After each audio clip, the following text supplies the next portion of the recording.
लोगों की चर्चा होगी। तुला लगन की जन्म कुंडली के द्वादश भाव में केतु ग्रह का क्या फल होगा। केतु चूंकि उसका कोई अपना अस्तित्व और स्वरूप नहीं है, केतु जो है वो मंगल के अकॉर्डिंग फल करता है और मंगल इस लगन की कुंडली के लिए प्रबलतम मारक ग्रह बनते हैं। लेकिन ऐसा कहा गया है ना कि केतु एक क्रूर और पापी ग्रह है, सेम उसी तरह जिस तरह मंगल क्रूर ग्रह है।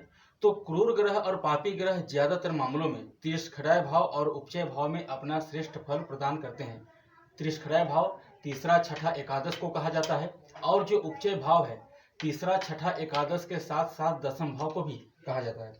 तो यहाँ पर आप ये समझिए कि केतु ज्यादातर मामलों में इन्हीं भावों में श्रेष्ठ फल प्रदान करेगा और केतु का जो कार्य है वो पृथक करना, किसी भी कार्य से दूरी करना। लग्न में अगर केतु बैठेंगे तो सबसे पहले ये समझिए आपके लग्न को बिगाड़ने का काम करेंगे, सिर पर चोट का निशान देंगे। अगर अन्य क्रूर पापी ग्रह से ज्यादा प्रभावित हुए केतु तो फिर ज्यादा से ज्यादा सिर में स्टिच लग सकती है, सिलाई लग सकती है, इससे ज्यादा प्रॉब्लम नहीं होगी। लेकिन सिर में चोट लगने का केतु जरूर देता है और आपको कहीं पर भी एक जगह टिक करके काम करने नहीं देंगे। लग्न का केतु व्यक्तित्व में भटकाव रखेंगे और कई बार अचानक उग्र स्वभाव आ जाएगा। किसी समय आप बिल्कुल हंस रहे होंगे, मुस्कुरा रहे होंगे, लेकिन अचानक कुछ ऐसी स्थितियां बनेगी कि वहां पर आपका स्वभाव बिल्कुल बदल जाएगा। केतु का काम ही है बिल्कुल वहां से पृथक कर देना, जिस स्थिति में आप रहेंगे उससे बिल्कुल अलग कर देगा। वैसे ये मित्र राशि का है तो बहुत ज्यादा अच्छा नहीं है पर बहुत ज्यादा खराब भी नहीं है। ये केतु आप नॉर्मल कह सकते हैं। मैरिज लाइफ के लिए अच्छा नहीं होगा क्योंकि यहाँ पर केतु रहेगा तो ऑलरेडी सप्तम भाव में राहु विराजमान रहेगा। धन स्थान में केतु उच्च का होंगे तो देखिए ये अपनी दशा अंतरदशा में धन तो जरूर देंगे, इसमें कहीं कोई दो राय नहीं है। और अगर मंगल इस लगन की कुंडली के लिए उच्च का अथवा केंद्र त्रिकोण में अच्छी स्थिति में बैठे हैं तब तो केतु की दशा अंतरदशा में धन अत्यधिक आएगा, धन की कोई कमी नहीं रहेगी। लेकिन ये केतु आपको परिवार वालों से दूर कर देंगे। कई बार व्यक्ति ऐसा होता है व्यक्ति के दैनिक जीवन में कि वो धन कमाने के लिए, रुपये पैसे कमाने के लिए मजबूरन, जानबूझकर तो नहीं लेकिन किसी मजबूरी की वजह से अपने परिवार लोगों से दूर रहता है और उसको वहां जाने पर अत्यधिक धन लाभ होती है। कई बार देखा गया है कि व्यक्ति को अचानक धन प्राप्ति भी यहाँ पर होता है। ये केतु अकेला है तो ज्यादातर मामलों में देखा गया है कि व्यक्ति जीभ निकाल करके भोजन ग्रहण करता है, वो एक अलग चीज है। अगर ये केतु अकेला है तो बस ज्यादा प्रॉब्लम नहीं, धन देगा, परिवार से दूरी बनाएगा। लेकिन इस केतु पर शनि राहु का तो दृष्टि आएगा ही, लेकिन शनि और मंगल का प्रभाव पड़ा तो ये केतु कई बार धन तो आएगा पर धन किधर जाएगा कोई पता नहीं। और व्यक्ति जब बहुत ज्यादा परेशान हो जाए, उसके पास धन संचयन न हो, परिवार लोगों से भी न बने, कई बार धन भी नहीं मिलेगा और परिवार लोगों का सुख भी नहीं मिलेगा। तो व्यक्ति कई बार गंदी गंदी गालियां भी देता है, मुंह से ऐसी वाणी निकलेगी जो कई बार वो चाहता नहीं ऐसा देना पर ऐसा हो जाता है। थर्ड हाउस में केतु उच्च के होंगे। देखिए वृश्चिक और धनु दोनों राशियों में जो यहाँ पर केतु हैं वो उच्च के माने जाते हैं। तीसरा भाव में केतु कारक भी होता है क्योंकि इस भाव में खुद मंगल भी कारक होता है। तो ये अपनी दशा अंतरदशा में आप जीवन में जितना भी मेहनत करेंगे पूरा उसका लाभ मिलेगा। आप किसी भी क्षेत्र में, चाहे आप सेना के क्षेत्र में हो, गवर्नमेंट में हो, राजनीति में हो, प्राइवेट क्षेत्र में हो, व्यापारी हो, जॉब वाले हो, कोई भी क्षेत्र में, किसी भी क्षेत्र में आप हो, ये केतु अपनी दशा अंतरदशा में मेहनत का पूरा पूरा लाभ देगा। और यहाँ पर राहु बैठेगा तो भाग्य का भी पूरा पूरा सपोर्ट मिलेगा। बाकी गुरु की स्थिति अच्छी रही तो और अच्छा रहेगा। लेकिन ये केतु आपको जीवन में हर तरह की इच्छा पूरी करने के लिए सक्षम है। अपनी दशा अंतरदशा में ज्यादा हद तक ये अच्छा ही फल करेगा। तीसरे भाव में चतुर्थ भाव का केतु माता से दूरी बनाता है और घर में कलह का वातावरण लाता है। कई बार माता का सपोर्ट ज्यादा नहीं मिलेगा, मित्र से धोखा तो दिलाएगा ही। यही केतु पंचम में हो तो केतु जब पंचम में होगा तो ये जो आपकी कुंडली की स्थिति है ये पढ़ाई से दूरी बना देता है। संतान के लिए चाहेंगे तो संतान से भी दूरियां बनती चली जाएगी। संतान के लिए यहाँ पर माइनस पॉइंट केतु देता है। ये केतु अगर पाप प्रभाव में हो तो ज्यादा माइनस पॉइंट देता है, प्लस पॉइंट में होने पर ये ज्यादा नकारात्मक फल नहीं देगा, लेकिन तो दूरी कराता है। और इस केतु पर शनि मंगल का पाप प्रभाव हो या केतु इस जगह पर शनि मंगल सूर्य के साथ युति करे तो प्रेम संबंध में धोखा, एजुकेशन के लिए अच्छा नहीं है, साथ में गर्भ हानि का योग यहाँ पर बनाता है।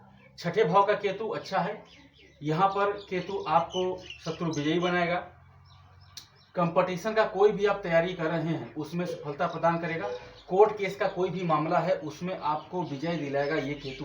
कैरियर के लिए भी अच्छा है, धन के लिए भी अच्छा है, और ये केतु आपके लिए हर तरह से अच्छा है, क्योंकि छठे भाव में क्रूर और पापी ग्रह अच्छा फल प्रदान करता है। कब? जब तक वो अकेला हो, शुभ स्थिति में हो। यही केतु यहाँ पर शनि के साथ बैठ जाए, मंगल के साथ बैठ जाए तो फिर ऑपरेशन का योग बना देता है, लंबे बीमारियों का योग बना देता है, आगजनी दुर्घटना, बिजली से झटके इत्यादि का योग यहाँ पर बना देगा, एक्सीडेंट का योग बना देगा। क्योंकि पाप प्रभाव तो खुद यहाँ पर है, अकेला क्रूर ग्रह ठीक है, लेकिन ज्यादा पाप भाव में रहेगा छठा भाव, जो कि दुख का भाव है, पतित भाव है, रोग चोट दुर्घटना कोर्ट केस मुकदमा का भाव है। तो इसमें ज्यादा क्रूर या पापी ग्रह एक है तो ठीक है, ज्यादा बैठ जाए तो अच्छा नहीं रहता है। सप्तम में केतु जीवन साथी से दूरी बनाता है। अब वो चाहे जैसे आप दूरी कहें वैसे बन जाएगा।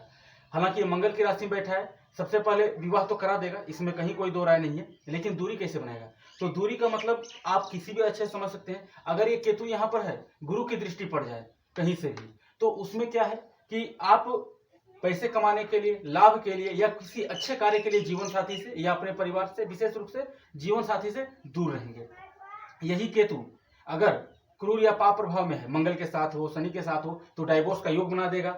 और ये केतु यहाँ पर पाप प्रभाव में हो, गुरु 6-8-12 में हो जाए, या फिर यहाँ पर नीच का हो जाए, तो फिर वैधव्य का दोष बना देता है। और ये केतु मान लीजिए कि स्ट्रॉन्ग है, ठीक है, किसी शुभ ग्रह की दृष्टि में भी है, जैसे बुध की दृष्टि में हो, शुक्र की दृष्टि में हो, तो फिर न तो वैधव्य होती है, न दोनों का डाइवोर्स होता है, लेकिन फिर भी पति पत्नी एक दूसरे से अलग रहते हैं, बिल्कुल अनजान। केतु अष्टम में हो तो अचानक धन प्राप्ति तो देगा, लेकिन यहाँ पर नीच राशि का है, पाप प्रभाव से रहित होना चाहिए।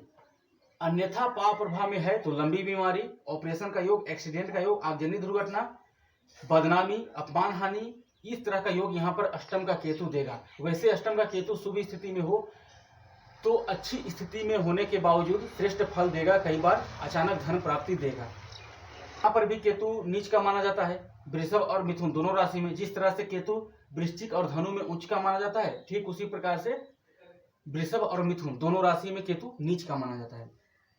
भाग्य को सोलो जरूर करेगा, लेकिन भाग्य बिल्कुल साथ न दे ऐसा हो नहीं सकता।